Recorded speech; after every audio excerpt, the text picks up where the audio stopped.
Hi ಮಕ್ಕಳೇ, ನಮ್ಮ Vedantu SSLC ಚಾನಲ್ಗೆ ಸ್ವಾಗತ. ನಾನು ನಿಮ್ಮ ಮ್ಯಾಥಮೆಟಿಕ್ಸ್ ಮೆಂಟರ್ ವೈಷ್ಣವಿ. ಮಕ್ಕಳೇ, ಈ ಬೋರ್ಡ್ ಎಕ್ಸಾಮ್ ಹತ್ರ ಬರ್ತಾ ಇದೆ ಅಂತ ಅಂದ್ರೆ ಹೌದಾ? ಸೊ ಎಲ್ಲರಲ್ಲೂ ಕೂಡ, ಎಲ್ಲರ ತಲೆಯಲ್ಲೂ ಆಲ್ಮೋಸ್ಟ್ ಸ್ವಲ್ಪ ಮಟ್ಟಿಗೆ ಭಯ, ಸ್ವಲ್ಪ ಸ್ಟ್ರೆಸ್ಸು, ಹೌದಾ? ಇನ್ನು ಪ್ರಿಪ್ರೇಷನ್ ನಡೆಸ್ತಿದ್ದೀರಾ ಅಂತ ಅಂದ್ರೆ ಆ ಪ್ರಿಪ್ರೇಷನ್ಗೆ ಹಾಕ್ತಿರೋ ಎಫರ್ಟ್ ಇಂದ ಒಂದಿಷ್ಟು ಕಾನ್ಫಿಡೆನ್ಸ್ ಕೂಡ ಇರುತ್ತೆ. ಪ್ರಿಪ್ರೇಷನ್ನೇ ಇನ್ನು ಶುರು ಮಾಡಿಲ್ಲ ಅಂದ್ರೆ ಪೂರ್ತಿ ಭಯ, ಸ್ಟ್ರೆಸ್ ಇಂದನೇ ತುಂಬಿಸ್ಕೊಂಡಿರ್ತೀರ. ಸೊ ಮೊದಲನೇದಾಗಿ ನಾನು ಹೇಳೋದು, ಯಾವುದೇ ಕಾರಣಕ್ಕೂ ಭಯ ಬೇಡ, ಸ್ಟ್ರೆಸ್ ಬೇಡ. ಓಕೆ, ಅರ್ಥ ಮಾಡ್ಕೊಳ್ಳಿ. ಕಾಮ್ ಆಗಿರಿ, ಪಾಸಿಟಿವ್ ಆಗಿರಿ, ಕಾನ್ಫಿಡೆಂಟ್ ಆಗಿರಿ. ಓಕೆ, ಸರಿ ಮ್ಯಾಮ್, ನೀವೇನೋ ಹೇಳ್ತೀರಾ, ಆದರೆ ನಮಗೆ ಏನೋ ಒಂದು ರೀತಿ ಭಯ ಇದ್ದೇ ಇರುತ್ತೆ ಮ್ಯಾಮ್. ಬೋರ್ಡ್ ಎಕ್ಸಾಮಲ್ಲಿ ಹೇಗೆ ಮಾಡ್ತೀವೋ ಏನೋ, ಯಾಕೆಂದ್ರೆ ಮೊದಲನೇ ಸಲ ನಾವು ಬೋರ್ಡ್ ಎಕ್ಸಾಮ್ ಬರೀತಿರೋದು. ಎಲ್ಲರೂ SSLC ಅಂದ್ರೆ ಅಬ್ಬಾ ಏನೋ ಸಾಧನೆ ಮಾಡ್ತೀವೇನೋ, ಆ ಎಕ್ಸಾಮ್ ತುಂಬಾ ಕಷ್ಟ ಇರುತ್ತೇನೋ ಅನ್ನೋ ರೀತಿ ಎಕ್ಸ್ಪ್ರೆಷನ್ ಕೊಡ್ತಿರ್ತಾರೆ. ಅದನ್ನ ನೋಡೇ ಅರ್ಧ ಭಯ ಆಗುತ್ತೆ, ಹೌದಾ? ನೀವ್ ನೋಡಿದ್ರೆ ಆರಾಮಾಗಿರ್ರಿ ಅಂತ ಹೇಳ್ತೀರಾ. ಸೊ ಇದೆಲ್ಲ ಸಹಜ, ಹೌದಾ? ಬೋರ್ಡ್ ಎಕ್ಸಾಮ್ ಅಂತ ಅಂದ್ರೆ ಅದಕ್ಕೆ ಆಗಿರುವಂತಹ ಒಂದು ಏನು ನಾರ್ಮಲ್ ಆಗಿರುವಂತಹ ಎಕ್ಸಾಮ್ಗಿಂತ ಸ್ವಲ್ಪ ವಿಭಿನ್ನ, ಅಂದ್ರೆ ಸ್ವಲ್ಪ ಸ್ಟ್ರಿಕ್ಟ್ ಆಗಿ ನಡೆಸ್ತಾರೆ ಅನ್ನೋ ಕಾರಣಕ್ಕೆ ಆ ರೀತಿ ಇರುತ್ತೆ. ಸೊ ಅದನ್ನೆಲ್ಲ ನೀವು ತಲೆಗೆ ಹಚ್ಕೋಬೇಡಿ. ಇದು ಸಾಧಾರಣವಾಗಿ ಸ್ಕೂಲಲ್ಲಿ ಹೇಗೆ ಎಕ್ಸಾಮ್ ನಡೆಸ್ತಾರೋ ಅದೇ ರೀತಿನೇ ಎಕ್ಸಾಮ್ ಇರುತ್ತೆ. Okay, so but state level ಅಲ್ಲಿ ನಡೆಯೋದ್ರಿಂದ ಸ್ವಲ್ಪ ಅದಕ್ಕೆ ಅಂಡ್ ನಿಮ್ಮ ಕಡೆಯ ಹಂತ, ಸ್ಕೂಲ್ ಲೆವೆಲ್ನ ಕಡೆಯ ಹಂತ ಆಗಿರೋದ್ರಿಂದ ಸ್ವಲ್ಪ ಹೆಚ್ಚು ಒತ್ತು ಕೊಡ್ತಾರೆ. ಓಕೆ, ಪ್ರಿಯೋರಿಟೈಸ್ ಮಾಡ್ತಾರೆ. ಅಷ್ಟು ಬಿಟ್ರೆ it is also exam. First ಅದನ್ನ ನೀವು ತಲೆಯಲ್ಲಿ ಇಟ್ಕೊಳ್ಳಿ.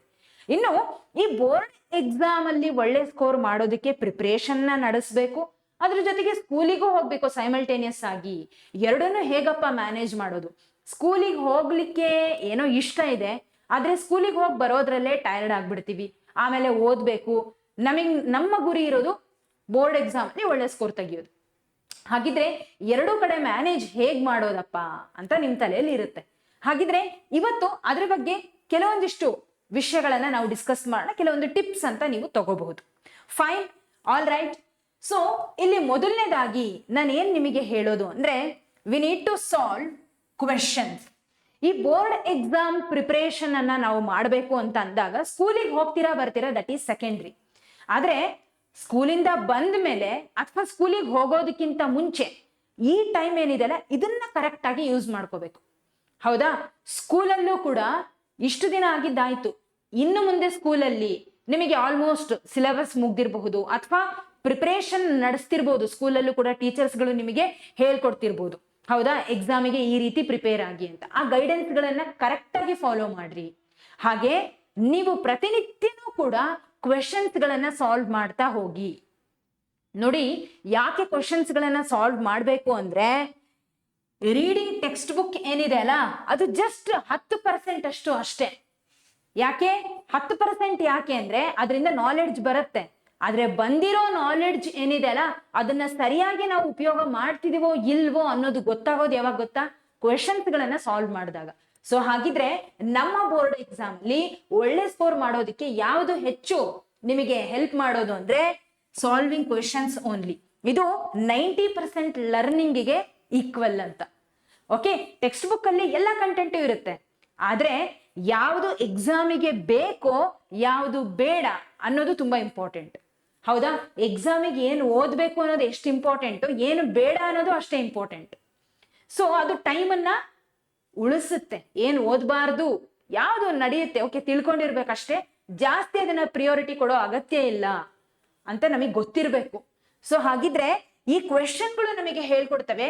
ಹಾಗಾಗಿ 90% ಲರ್ನಿಂಗ್ ಅಲ್ಲಿ ಆಗಿ ಹೋಗುತ್ತೆ.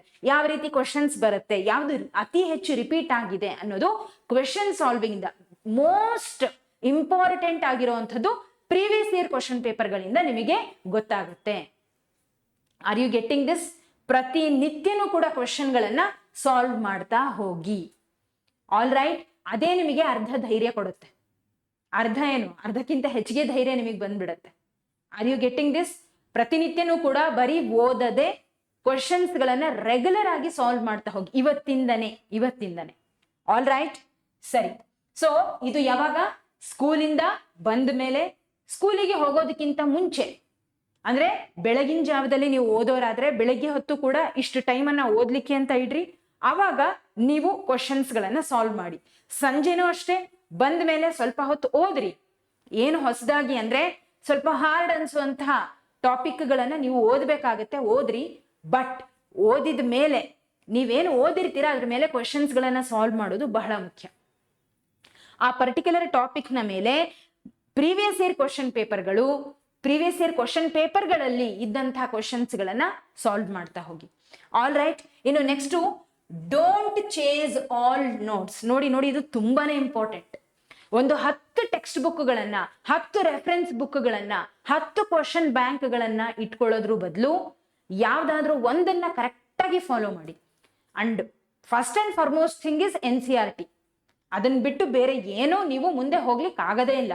ಫಸ್ಟ್ NCERT ನೀವು ಥರೋ ಆಗಿ ಕಲೀರಿ. NCERT ಥರೋ ಆಗಿ ಕಲಿಯೋದಂದ್ರೆ ಏನೋ, NCERT ಬರುವಂತಹ ಕ್ವಶನ್ಸ್ಗಳನ್ನ ಸಾಲ್ವ್ ಮಾಡೋದು. ಓಕೆ, ಆ ಕ್ವಶನ್ಸ್ಗಳೇ ನಿಮ್ಮ ಪ್ರೀವಿಯಸ್ ಇಯರ್ ಕ್ವಶನ್ಗಳಲ್ಲಿ ಬಂದಿರುತ್ತೆ. Okay, so that is first and foremost thing. NCERT ನೀವು ಕ್ವಶನ್ ಪೇಪರ್ಗಳನ್ನ ಇಟ್ಕೊಂಡು NCERT ಟೆಕ್ಸ್ಟ್ ಬುಕ್ ಅನ್ನ ಇಟ್ಕೊಂಡ್ಬಿಟ್ರೆ ನಿಮಗೆ ಗೊತ್ತಾಗುತ್ತೆ ಯಾವ ಪ್ರಶ್ನೆ ಪದೇ ಪದೇ ರಿಪೀಟ್ ಆಗಿದೆ. ಅದು ನಿಮ್ಮ NCERT ಇರ್ತಕ್ಕಂಥ ಕ್ವಶನ್ನೇ ಯಾವ್ದು ರಿಪೀಟ್ ಆಗಿದೆ ಗೊತ್ತಾಗ್ಬಿಡುತ್ತೆ. Are you getting this? So ಒಂದು 10 ನೋಟ್ಸ್ಗಳನ್ನ ರೆಫರ್ ಮಾಡೋದ್ರ ಬದಲು ಯಾವ್ದಾದ್ರು ಒಂದನ್ನ ಕರೆಕ್ಟ್ ಆಗಿ ಇಟ್ಕೊಳ್ಳಿ. So stick to one source. Okay, ಅದು ನಿಮ್ಮ ಮನಸ್ಸಿಗೆ ಗೊತ್ತಾಗತ್ತೆ.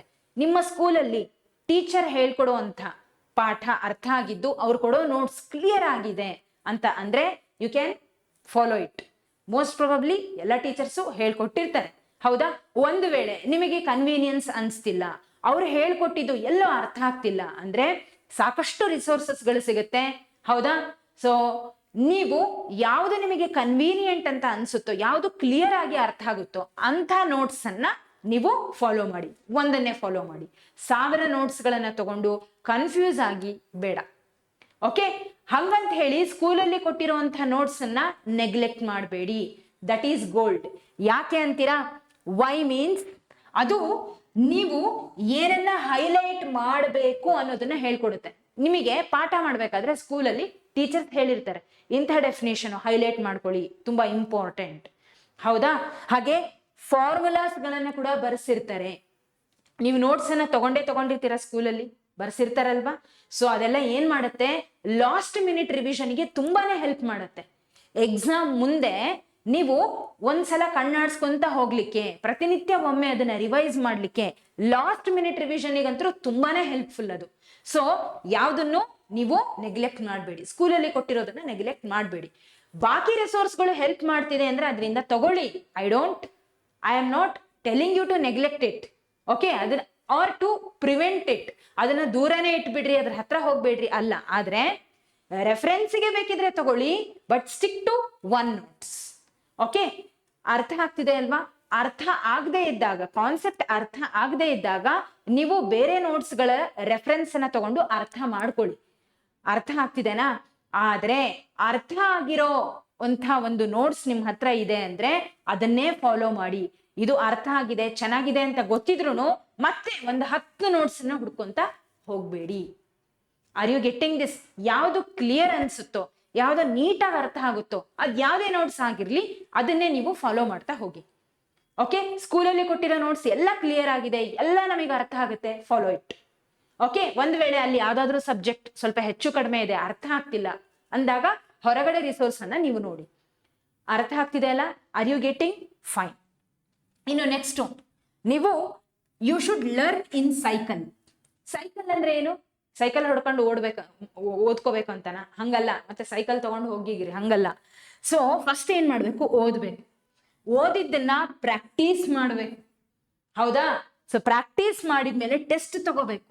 ಟೆಸ್ಟ್ ತಗೊಂಡ್ಮೇಲೆ ರಿವೈಸ್ ಮಾಡ್ಬೇಕು. ಅಂದ್ರೆ ಇವಾಗ ಓದ್ತೀರಪ್ಪ, ಹೌದಾ? ಸುಮ್ಮನೆ ಓದೋದು ಬೇರೆ, ಅದನ್ನ ನೀವು ಪದೇ ಪದೇ ಪದೇ ರಿಪೀಟ್ ಮಾಡಿ ಪ್ರಾಕ್ಟೀಸ್ ಮಾಡೋದು ಬೇರೆ. ಈಗ ನ್ಯೂಸ್ ಪೇಪರ್ ಓದ್ರಿ ಅಂದ್ರೆ ಎಲ್ರು ಓದ್ತಾರೆ, ಹೌದಾ? ನ್ಯೂಸ್ ಪೇಪರ್ ಮೇಲೆ ಟೆಸ್ಟ್ ಇಡ್ತಾರ? ಇಲ್ಲ. ಯಾಕೆಂದ್ರೆ ಅಲ್ಲಿ ವಿಷಯ ತಿಳ್ಕೊಳ್ಳಿಕ್ಕೆ ಓದ್ತೀರಾ, ಅದು ನೆನಪಿದ್ರು ಓಕೆ, ಇಲ್ಲ ಅಂದ್ರೂ ಓಕೆ. ಆದ್ರೆ ಟೆಕ್ಸ್ಟ್ ಬುಕ್ ಅಲ್ಲಿ ಇರ್ತಕ್ಕಂಥ ವಿಷಯಗಳು ತಲೆಯಲ್ಲಿ ಉಳಿಬೇಕು. ಅದಕ್ಕೆ ಏನ್ ಮಾಡ್ತೀರಾ? ಪ್ರಾಕ್ಟೀಸ್ ಮಾಡ್ತೀರಾ. ಪ್ರಾಕ್ಟೀಸ್ ಮಾಡಿದ್ಮೇಲೆ ಅದ್ರ ಮೇಲೆ ಬರುವಂತಹ ಕ್ವೆಶನ್ಗಳ ಟೆಸ್ಟ್ ತಗೊಳ್ಳಿ, ನೀವೇ ಟೆಸ್ಟ್ ಮಾಡ್ಕೊಳ್ಳಿ. ಯು ಡೂ ಒನ್ ಥಿಂಗ್, ನೀವು ಒಂದು ಟೈಮರ್ ತಗೊಳ್ಳಿ. ಫಸ್ಟ್ ನಾನು ಹೇಳೋದು ಒಂದು ಟೈಮರ್, ಸ್ಟಾಪ್ ವಾಚ್ ಅನ್ನ ತಗೋಬೇಕು. ತಗೊಂಡು ನೀವೇನ್ ಮಾಡ್ಬೇಕು? 3 ತಾಸು ಒಂದು ಎಕ್ಸಾಮ್ ಅಂದ್ರೆ ಎಷ್ಟು ಹೊತ್ತಿರುತ್ತೆ? 3.5 hours, 15 minutes ಬಿಟ್ಬಿಡ್ರಿ ಅದನ್ನು, 3 hours ಲೆಕ್ಕ. ಹೌದಾ?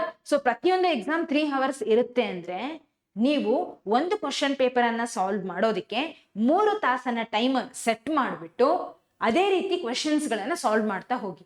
You will analyse yourself. ನಿಮಗೆ ಗೊತ್ತಾಗುತ್ತೆ ಯಾವ ಟಾಪಿಕ್ ನ ಮೇಲೆ ಬರೋ ಕ್ವಶನ್ಸ್ ನ ಈಸಿಯಾಗಿ ಸಾಲ್ವ್ ಮಾಡ್ತಿದ್ದೀರಾ, ಯಾವ ಟಾಪಿಕ್ ಅಥವಾ ಚಾಪ್ಟರ್ ನ ಮೇಲೆ ಬರೋ ಪ್ರಶ್ನೆಗಳು ನಿಮಗೆ ಸಾಲ್ವ್ ಮಾಡ್ಲಿಕ್ಕೆ ಆಗ್ತಿಲ್ಲ ಅನ್ನೋದು ನಿಮಗೆ ಅರ್ಥ ಆಗುತ್ತೆ. So that you can work on that particular area. ಅಂದ್ರೆ ಪರ್ಟಿಕ್ಯುಲರ್ ಚಾಪ್ಟರ್ ನ ಮೇಲೆ ನೀವು ಹೆಚ್ಚು ಹಾರ್ಡ್ ವರ್ಕ್ ಮಾಡ್ಬೋದು, ನಿಮಗೆ ಗೊತ್ತಾಗುತ್ತೆ. ಓಕೆ, ದೆನ್ ಅಗೇನ್ ಒಳ್ಳೆ ಒಂದು ನಾಲೆಡ್ಜ್ ಇದೆ, ಒಳ್ಳೆ ಸ್ಕೋರ್ ಮಾಡಬಹುದು ಈ ಪರ್ಟಿಕ್ಯುಲರ್ ಚಾಪ್ಟರ್ ಅಂತ ಅಂದ್ರೆ ಆ ಚಾಪ್ಟರ್ ಅನ್ನ ರಿವೈಸ್ ಮಾಡಿ, ಗೊತ್ತಿಲ್ದಿರೋ ಚಾಪ್ಟರು, ಟಫ್ ಅನ್ಸೋ ಚಾಪ್ಟರು, ಸ್ಟಕ್ ಆಗ್ತಿರೋ ಚಾಪ್ಟರ್ ಅನ್ನ ಅಗೇನ್ ಇಲ್ಲಿಂದ ಶುರು ಮಾಡಿ. Learn, practice, take test, revise. ಅರ್ಥ ಆಗ್ತಿದೆನಾ? You should learn in this way. All right, ಇನ್ನು ನೆಕ್ಸ್ಟು ಸೊ ನೋಡಿ, boards are actually important. I agree, board exams ಏನಿದೆಲ್ಲ it is really important, but they doesn't define your life. ನೋಡಿ ಮಕ್ಕಳೇ, ಈ ಜೀವನದಲ್ಲಿ board exam ಅಲ್ಲ, ನಿಮಗೆ ಮುಂದೆ ಹೋಗ್ತಾ ಹೋಗ್ತಾ ಗೊತ್ತಾಗುತ್ತೆ ಬೋರ್ಡ್ ಎಕ್ಸಾಮ್ ಅನ್ನೋದು ಒಂದು ಸಣ್ಣ ಭಾಗ ನಮ್ಮ ಜೀವನದಲ್ಲಿ ಅಂತ. ಈಗಿನ ಟೈಮಿಗೆ, ಈಗಿನ ಮೊಮೆಂಟಿಗೆ ನಿಮಗೆ ಅನ್ಸುತ್ತೆ ಇದರಷ್ಟು ಕಷ್ಟ ಜೀವನದಲ್ಲಿ ಯಾವುದೂ ಇಲ್ಲ ಅಂತ. ಆದರೆ ಬೋರ್ಡ್ ಎಕ್ಸಾಮ್ ಅನ್ನು ಮೀರಿ ನಿಮಗೆ ಅದಕ್ಕಿಂತ ದೊಡ್ಡ ದೊಡ್ಡ ಲೆವೆಲಲ್ಲಿ ಏನು ಬರುತ್ತೆ, ಲೆಸನ್ಸ್ಗಳು ಬರ್ತವೆ, ಟೆಸ್ಟ್ಗಳು ಬರ್ತವೆ, ಜೀವನದಲ್ಲಿ ಎಕ್ಸಾಮ್ಸ್ಗಳು ಬರ್ತವೆ. ಸೊ ಸ್ಕೂಲ್ ಲೈಫಲ್ಲಿ ಬರೋ ಎಕ್ಸಾಮ್ ಟೆಸ್ಟ್ ಅಷ್ಟೇ ಅಲ್ಲ, ಜೀವನದಲ್ಲಿ ಸಾಕಷ್ಟು ಎಕ್ಸಾಮ್ ಬರ್ತವೆ. ಜೀವನದಲ್ಲಿ ಕಂಟಿನ್ಯೂಸ್ ಆಗಿ ನೀವು ಕಲಿತಾನೆ ಇರ್ತೀರ. ಬರೀ ಟೀಚರ್ ಸ್ಟೂಡೆಂಟ್ಸ್ ಅಷ್ಟೇ ಅಲ್ಲ ಲರ್ನಿಂಗಿಗೆ ಸೀಮಿತ ಆಗಿರೋದು, ಎಲ್ಲರ ಜೀವನದಲ್ಲೂ ಕೂಡ ಕಲಿಯೋದು ಇದ್ದೇ ಇರುತ್ತೆ. And it is continuous learning process. Okay, ಎಲ್ಲರ ಜೀವನದಲ್ಲೂ ಕೂಡ. ಸೊ ಹಾಗಿದ್ರೆ ಅದನ್ನ ತೀರಾ ತಲೆಭಾರ ಅನ್ಕೋಬೇಡಿ, ಕಾಮ್ ಆಗಿರಿ, ಕಾನ್ಫಿಡೆಂಟ್ ಆಗಿರಿ, ಪಾಸಿಟಿವ್ ಆಗಿರಿ. ಅವಾಗ ಧೈರ್ಯ ಇದ್ದಾಗ ಆಟೋಮೆಟಿಕ್ ಆಗಿ ನಿಮಗೆ ಏನು ಮಾಡಬೇಕು ಅಂತ ಗೊತ್ತಾಗುತ್ತೆ. ಓಕೆ, ಸೊ ಯಾವಾಗಲೂ ಕೂಡ ಭಯದಿಂದ ಯಾವುದನ್ನು ಸಾಧಿಸ್ಲಿಕ್ಕಾಗಲ್ಲ. ಕೂಲಾಗಿರ್ರಿ, ಖಂಡಿತ you can do it. Okay, so ನೀವೇನು ಮಾಡಬೇಕು, ಕ್ವಶನ್ ಪೇಪರ್ ಸಾಲ್ವಿಂಗಿಗೆ ಜಾಸ್ತಿ ಒತ್ತು ಕೊಡ್ರಿ. ಏನೇನೋ ಓದಿಲ್ಲಪ್ಪ ಅಂದ್ರೂ ಕ್ವಶನ್ ಪೇಪರ್ ಸಾಲ್ವ್ ಮಾಡ್ಲಿಕ್ಕೆ ಶುರು ಮಾಡ್ರಿ. What you will do, question paper solve ಮಾಡಲಿಕ್ಕೆ ಶುರು ಮಾಡಿದಾಗ ನೀವು ಆ ಪರ್ಟಿಕ್ಯುಲರ್ ಕಾನ್ಸೆಪ್ಟ್ ಅನ್ನ ಕಲಿತಾ ಹೋಗ್ತೀರಾ. ಓಕೆ, ಹೇಗೆ ಮ್ಯಾಮ್ ಕಲಿಯೋದು ಅಂದ್ರೆ ಈ ಪ್ರಶ್ನೆನ ಕೇಳಲೇಬೇಡಿ, ಸಾಕಷ್ಟು ರಿಸೋರ್ಸ್ ಇದೆ ನಿಮಗೆ. ಏನಿಲ್ಲ ಇವಾಗ ಎಲ್ಲಿಂದನಾದ್ರೂ ನೀವು ತಗೋಬಹುದು. ಹೌದಾ? ಸೊ ನಮ್ಮ ಚಾನಲಲ್ಲೂ ಕೂಡ ಸ್ಪೆಷಲಿ ಮ್ಯಾಥಮೆಟಿಕ್ಸ್ ಬಗ್ಗೆ ಹೇಳೋದಾದ್ರೆ ಲೈವ್ ಕ್ಲಾಸ್ಗಳನ್ನ ನೀವು ನೋಡ್ತಿದ್ದೀರಾ, ಒನ್ ಶಾಟ್ ಮೋಸ್ಟ್ ಇಂಪಾರ್ಟೆಂಟ್ ಕ್ವಶನ್ಸ್ಗಳನ್ನ ನೋಡ್ತಿದ್ದೀರಾ, ವಿಡಿಯೋಸ್ನ. ಹೌದಾ? ಸೊ ಈ ರೀತಿ ನಿಮಗೆ ಸಿಗ್ತಾ ಇದೆ. ಇಂಥ ಸಾಕಷ್ಟು ರಿಸೋರ್ಸಸ್ಗಳು ನಿಮಗೆ ಇದ್ದೇ ಇರುತ್ತೆ. ಎಲ್ಲಿ ನಿಮಗೆ ಅನುಕೂಲನೋ ಖಂಡಿತ ಅಲ್ಲಿ ಯೂಸ್ ಮಾಡ್ಕೊಳ್ಳಿ.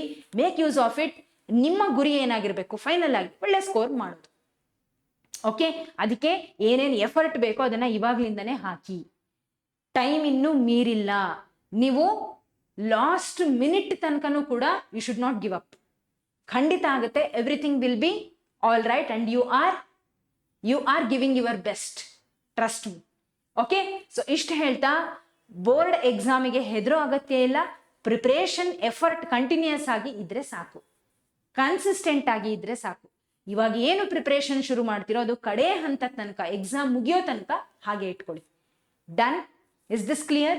ಫೈನ್. ಹಾಗಿದ್ರೆ ಮಕ್ಕಳೇ, ನಮ್ಮ ಈ ಒಂದು ನೆಕ್ಸ್ಟ್ ಸೆಷನಲ್ಲಿ, ನೆಕ್ಸ್ಟ್ ವಿಡಿಯೋದಲ್ಲಿ ನಾವು ಮತ್ತೊಮ್ಮೆ ಭೇಟಿಯಾಗೋಣ. ಮತ್ತೊಂದು ವಿಷಯದ ಮೇಲೆ, ಎಕ್ಸಾಮ್ ರಿಲೇಟೆಡ್ ಆಗಿರಬಹುದು ಅಥವಾ ಯಾವುದೇ ವಿಷಯದ ಮೇಲೆ ನಾವು ಡಿಸ್ಕಸ್ ಮಾಡೋಣ ಅಂತ ಹೇಳ್ತಾ, till we meet again, take care everyone, have A great day. ಮತ್ತೆ ಸಿಗೋಣ. ಧನ್ಯವಾದಗಳು.